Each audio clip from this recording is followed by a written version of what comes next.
কত বড় বেয়াদব! শহীদের বাবার সাথে হাত মিলাতে তার কষ্ট হয়। এই রক্ত দিয়েছে কি হানা বলার জন্য? হ্যান্ডশেক করে নাই। উনি বলছে যে কোনো কথা শোনা হবে না, হ্যাঁ অথবা না বলেন। আমরা কি হানা করার জন্য আমার সন্তানদেরকে শহীদ করছি এখানে? আজকের যে অনুষ্ঠান করার জন্য, হা অথবা না করার জন্য, আমরা বলছি যে হা এবং না করার কোনো প্রশ্ন ওঠে না। এখানে আমরা আসছি আমাদের দাবি নিয়ে। জুলাই সনদ ঘোষণার আগে আমাদেরকে কনফার্ম করতে হইব যে এই জুলাই সনদ ঘোষণার আইনি বৈধতা এবং সংসদ নির্বাচনের প্রথম অধিবেশনের প্রথম দিন থেকে ওইটা কার্যকর করতে হবে। পুলিশের পক্ষ থেকে আমি ইয়ামিনের বাবা হাত দিয়েছি হ্যান্ডশেক করার জন্য, উনি হ্যান্ডশেক করে নাই।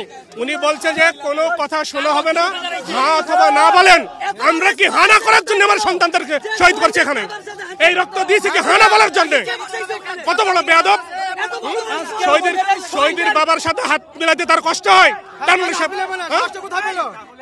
এখানে অবস্থান করবেন? অবশ্যই আমরা অবস্থান করবো।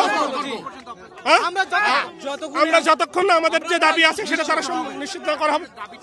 দাবিটা হচ্ছে জুলাই সনদকে আইনি হবে। শহীদ এবং আহত যোদ্ধাদেরকে সমস্ত প্রকার নিরাপত্তা, যে বেয়াদবগুলো যেগুলো আসতেছে, এরকম বেয়াদব বাংলাদেশে প্রচুর রয়ে গেছে। তারা যেন কখনোই চোখ তুলে কথা বলতে না পারে, তাদের নিরাপত্তা দিতে হবে। এবং আমরা যে শহীদ আহত যোদ্ধা, তাদের রাষ্ট্রীয় মর্যাদা দিতে হবে। কিন্তু আমরা প্রত্যেকটা জায়গায় আমাদেরকে অপমানিত করা হচ্ছে। আর এইটার যদি বাধ্যবাধকতা না থাকে, এবং এই সনদের মধ্যে উল্লেখ করা আছে, যদি এইটা তারা কোনো দল এসে যদি না মানে, তাদের বিরুদ্ধে কোনো মামলা করা যাবে না। তাহলে এই সনদটা সই করে লাভ কি? তাহলে এই সনদ যদি নির্দিষ্ট কোনো সময়ে বা কোনো একটা সংসদ এসেও যদি এটা বাস্তবায়ন না করে, তাহলে এটা আমরা সিগনেচার করে আমাদের লাভটা কি? ঠিক আছে, কমিশনার সাহেবকে এসে আমি সালাম দিয়ে হ্যান্ডশেক করতে গেছি, উনি হ্যান্ডশেক করে নাই। উনি বলে যে কোনো কথা বলা যাবে না, হ্যাঁ অথবা না বলতে হবে। আমি বলছি হ্যাঁ না বলার জন্য আমার ছেলেরা রক্ত দেয় নাই। এটা ব্রিটিশরা শাসন করে নাই দেশ। ঠিক আছে, আমাদের সাথে আলাপ করতে হবে, আইনি বৈধতা দিতে হবে।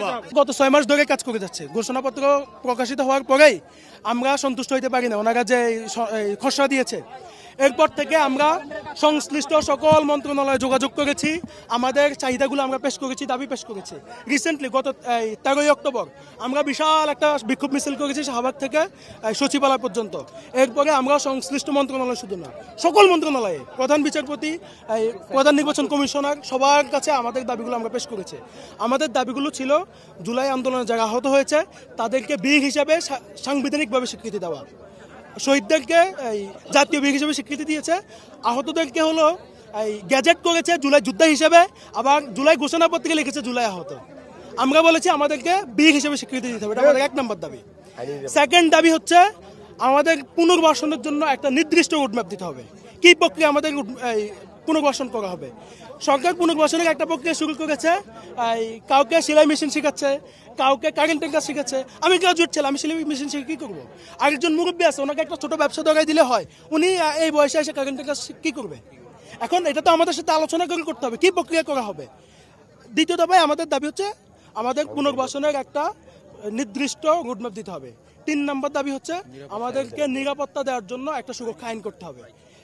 এটা এমন হবে, কোনো জুলাই আহতের বিরুদ্ধে যদি কোনো হয়রানিমূলক, প্রপাগান্ডামূলক, পরিকল্পিতভাবে কোনো মামলা হয়, এরপরে কোনো পরিকল্পিত আক্রমণের শিকার হয়, তাহলে ওই মামলাটা প্রমাণিত না হওয়া পর্যন্ত তাকে গ্রেফতার করা যাবে না।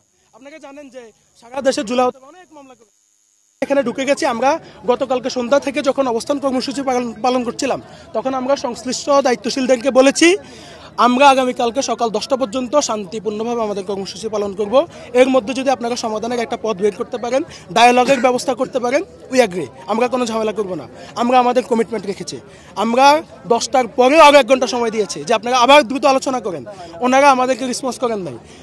যাদের রক্ত দিয়ে লেখা হচ্ছে জুলাই ঘোষণাপত্র, জুলাই সনদ, তাদের কোনো ভ্যালু নাই। What is this? তাদের নামই নাই। আমাদের সিদ্ধান্ত চূড়ান্ত, আমাদের দাবিগুলো পূরণ করা হবে, তারপরে জুলাই সনদ স্বাক্ষরিত হবে। আর এছাড়া আমরা জুলাই সনদ স্বাক্ষরিত দিতে দিব না। আমরা তার চূড়ান্ত স্টেপ অলরেডি দেখিয়েছি।